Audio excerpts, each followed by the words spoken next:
Welcome to another Fire and Security Chalk Talk. Today, I have some special guests in the studio with me today. I got Craig and Chris from Dytek. We want to talk to you a little bit about the products that they got and how we can use these products in our everyday installations on protecting ourselves. So, Craig, thank you for coming. Thanks for having me. And this is Chris over here. Thanks, John. Craig, tell me a little bit about yourself and why did you come in this industry? What got you into this industry and why you are where you are now? Well, I've been in this industry a long time. Started out in the wholesale alarm monitoring business, Okay. actually. Worked my way into the retail side. Did $99 alarms for a long time, gigalarm.com. Then found myself getting into integration. Did that for about 7, 8 years. And now I find myself working for one of the best companies I've ever worked for, probably the best company I've ever worked for, Ditek Surge Protection. Very proud of this company. Still a family owned business. We have just about 100 employees, make everything in our factory in Florida. It's a very impressive company, and we just wanted to showcase a little bit of our products. Chris always likes to say, if it has wires, we have surge protection for it. There you go. Everything from electrical to HVAC to Security, life safety. security and life safety. That's awesome. Well, Chris, tell me a little bit about yourself. Yeah, I How did you started get in into the IT distribution game right out of college in Okay. 2000, and had a couple buddies that I worked with in that field, and kind of transitioned over to Dytek through a friend of mine. Ended up being a really good fit for me. I'm 20 years as of next week. Like Congrats. Fred was saying, we're family owned, we're veteran owned, really catered to the customer service aspect. I think our customer service is second to none in the surge protection industry. You get a live voice when you call Dytek. So, Perfect. we really cater to supporting our customers, whether that's the integrators, distribution partners, even end users we work with in field calls from. Really Perfect. proud to work for a company like Dytek, and we really are philanthropic in the uh, Florida area where we're located. Yeah. Awesome. So you guys have your own tech support here in the United States. English speaking. English speaking, Yeah. okay. That's good. And are you is your tech support more on the East Coast timeline, West Coast timeline cover? We actually have 24/7 tech support. Oh, So we have there you go. a person like myself or a few of my colleagues who will carry a cell phone and can take Good. those calls after hours, whether it's 5 o'clock in California or 3 o'clock in Hawaii. So you got us covered. We got you covered. You We got also have you got a line support as well. That's like a chat. so if it tech's out in the field and they're needing issues, they have the lifeline to figure it out right Absolutely. away. Help with proper installation and grounding, best practices, things of Okay. that nature. Yeah. That's awesome. Yeah. That's And awesome. I'm the field sales engineer for the West Coast. Okay. So I work based in Phoenix, where Right. and I have an inside rep, Rob Greer, as well, and Okay. we're here to support the West Coast. Perfect. And we have other guys like me all around the country. So we only sell through the major distributors Okay. that everybody knows, but we're here to support all of our integrator partners, electrical contractors. That's awesome. So we go out and we train them. We talk about what product suits best for what needs, and also best installation practices. That's Application help. Hey, what product do you need for this particular application? 9 perfect. times out of 10, we've got something for pretty much any application, like Craig was saying, low voltage or DC power. That's awesome. Mhm. Yeah, and for us, we've used the Dytek products. We'll get into some of these things here right now, here in a minute when we look at it. But we use the Dytek products for when you go outside the building for lightning strikes and stuff like that to monitor and take care of that power. So if it does, lightning hits the ground and it comes back, it doesn't fry your panels. Absolutely. Right. So we have low voltage, DC Mhm. surge suppressors all the way up to your high voltage stuff. Right. Single phase, three phase. Yeah. Obviously, in fire, you're talking 120 volt. On fire alarm control panels. Code compliancy. Okay. We're real big in, and all of our products are UL listed. That's awesome. Yeah, because we've had to replace an entire fire alarm system because it blew all the panels on this one location. And then it was a major redo. But Yeah. luckily, we put these in there and we haven't had the problem Yeah. since. So- 24/7 fire watch is Yep. not cheap. No, not at all. So Especially in some of these jurisdictions now are making you do fire watch through them. So they take their inspectors and put them on Yeah. OT to get that. Yeah. So, oh, yeah, Yeah, that's it could be a game. Sure. It could be a big game. Mhm. Craig, tell me a little bit about this product that we got here. What's going on with this one? What's this guy So do? this is our 120HW. Okay. This has been the gold standard for protecting fire panels for many, many years now on the line side. So Okay. you have your dedicated circuit coming in. Right. You install this guy 3 feet from the panel. You have your electrical line, your neutral, and your ground. And just make sure that you ground it properly and have 3 feet between the two, and you're golden. This one takes it a step further. Okay. Wow, that's a big one. This is a good time That's a to good tell start. everybody that we are a surge protection company. That's all we do is make surge protection. We have okay. engineers sitting around thinking about it all the time, which is why we have a product like this that takes that a step further. Okay. What's nice about this, it's a little easier to install. You have your 2 lines in, your 2 lines out, Right. and then you have your ground. Then you have your dry contact, so it can actually be monitored by the fire. Okay. So that way, if it needs to be replaced, you'll know before Before you make test the and notification. inspect comes around. Yep. Yeah.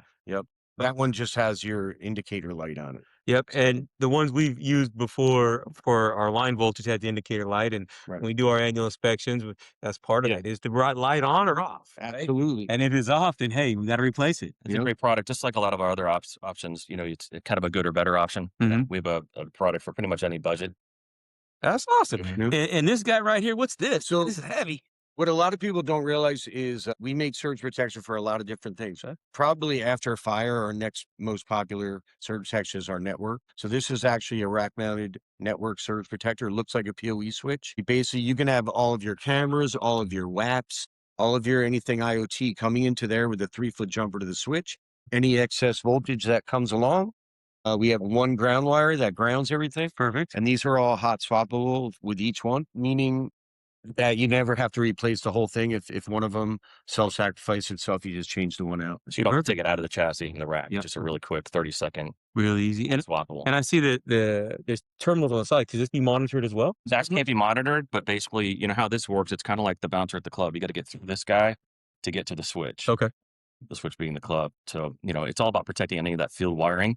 Sure. And these guys pass 10 gigabit data speeds, 144 watts per pair. It's like high wattage Wow. the applications, and a really nice form factor within one U, whether it's our 12 port, 16 port, or in this case, the 24 port. And they come out of the box just how you see. There's no option. There's no additional filling in these ports. Basically, Right. come just like that, ready to install in the rack, grounded, nice short path to ground. That's awesome. Typically grounded the electrical service of the building. Yeah, or if the rack's grounded. And we have it in different sizes. So we have it from an individual one that would Right. protect a camera out at the edge, Uh-huh. which is very popular. If you're putting in a $3,000 camera, why not protect it? Oh yeah. And what people don't realize about surge, gnaws away at things. It's not just one big event. Somebody says, why did my Makes camera sense. go out after 2 or 3 years? Well, it's because it's been getting gnawed at all this time. Yeah. That protects against that. That So makes it's sense. really helping you. What you're doing is educating your customers on how to protect their investment that they're making with their Right. security and their life safety. At the end of the day, it's all about keeping that uptime as high as possible, Yep. lowering the downtime, and protecting customers' investment in the security, life safety, systems. Awesome. I was having a conversation yesterday with an IT company for one of the hotels we were doing, and they want some wireless access points on the outside of the building for the pool and for the barbecue area. And they're like, yeah, you got to run a ground wire from here, point A, all the way back to the ground bus bar. And I'm like, well, what gauge you want? Oh, run me 10 gauge from here. So that's 300 feet of 10 gauge. Yeah. Would something like this be able to replace that instead of running its own dedicated ground from one side of the building all the way? If we put one of these guys even at the edge, would that Yeah, and how you something get like by that is we're looking for that first termination point. That's like your distance. In grounding, the larger gauge wire that you can have, the better Right. dumping point you have for that energy. exactly? So we always train and educate folks on the use of like a grounding bus, where you bring like maybe a number, 8 in, and then you have your 10 gauge coming into the bus. Yep. And that just gives you a better ability to thwart that surge away, that transient, Yeah. better term. And I was just thinking of how could we save the end user, the customer, money instead of running the, big grounding rod all the way over there. And if they would have told us before construction, we could have probably put a grounding rod closer than back Yeah. at the IDF or MDF. 100%. But now it's a far run on the ground, it, and as we all know, electricity is going to take the quickest path to ground. At the least resistance. Yep. And we're looking for 25 ohms or less of Mhm. resistance for our products to work as they were engineered. So Yep. yeah, the lower the better number. We also had a issue on another hotel project, probably about 4 years ago. That hotel actually got hit by lightning, and it traveled on the SLC loop from the fourth floor all the way down to the riser, and then out, Just so cable taking out to the everything in its path. OS&Y where the ground was.